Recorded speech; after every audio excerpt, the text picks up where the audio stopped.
Today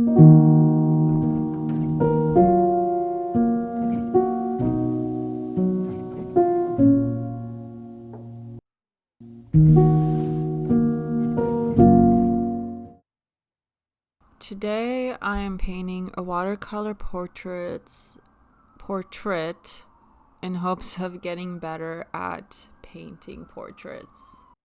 So my goal this year was to master color, specifically with skin tones. So this isn't exactly a tutorial, it's more of how I'm learning. Because watercolor is a layering medium, in order to create depth, you have to consider the base of the skin tone first. The reference I'm using has almost snow white skin, so I really wanted to go as light as possible first. A good technique if you are a beginner in watercolor is to actually use the white of your paper to work for your benefit. So it is very helpful to not paint the parts of your painting that are highlights in your reference. So usually I leave the white of the eyes alone. My process when I work with watercolor portraits is to put down all the colors down first as the base, just the same way that I have done by putting down the base of the skin tone before inputting other skin colors to create depth and realism in the face.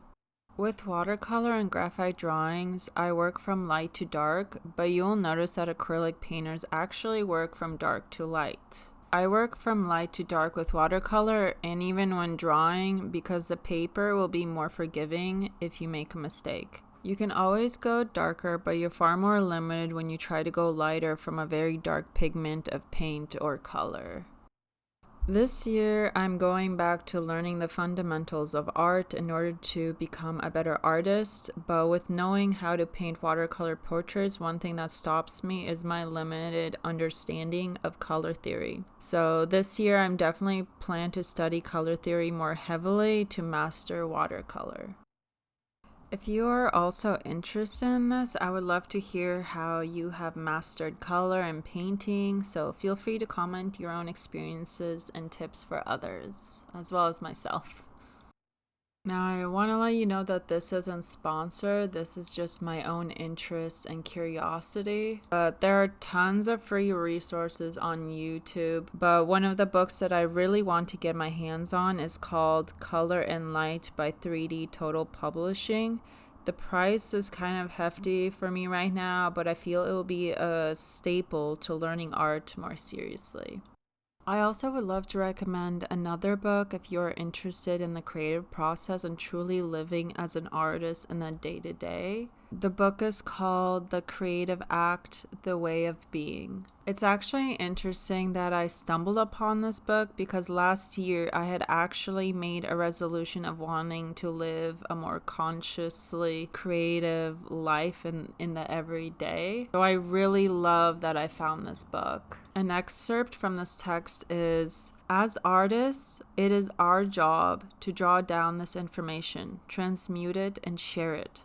We are all translators from messages the universe is broadcasting." It also brings up how if an idea comes to you and you don't act on it, then that idea actually goes to someone else who then makes the idea a reality. I think this comes from when we have an idea but we don't act on it or we don't have the skills to create it.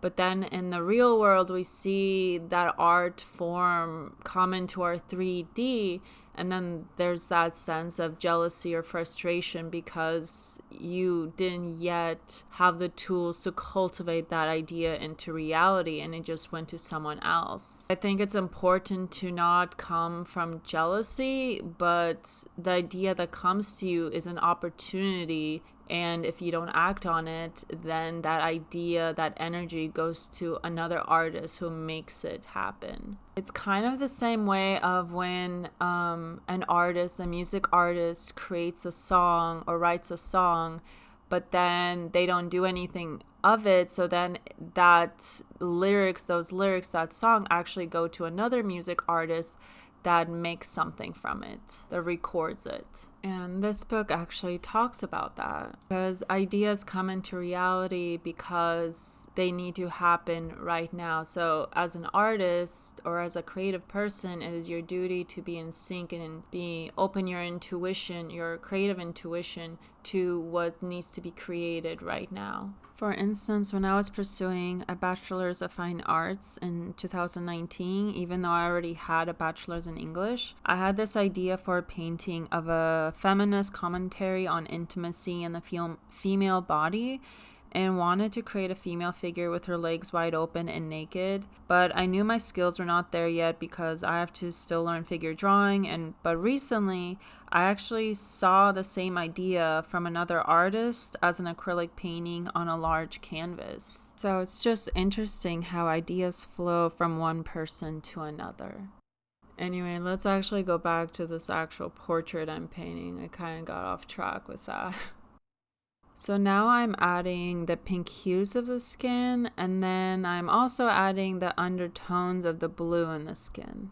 You would do this as the first step of the painting, understanding if the skin of your reference is warm or has cool undertones. So you will see some artists actually paint the base blue or a warm yellow to create the undertones as the first thing. So learn from my mistakes and struggles.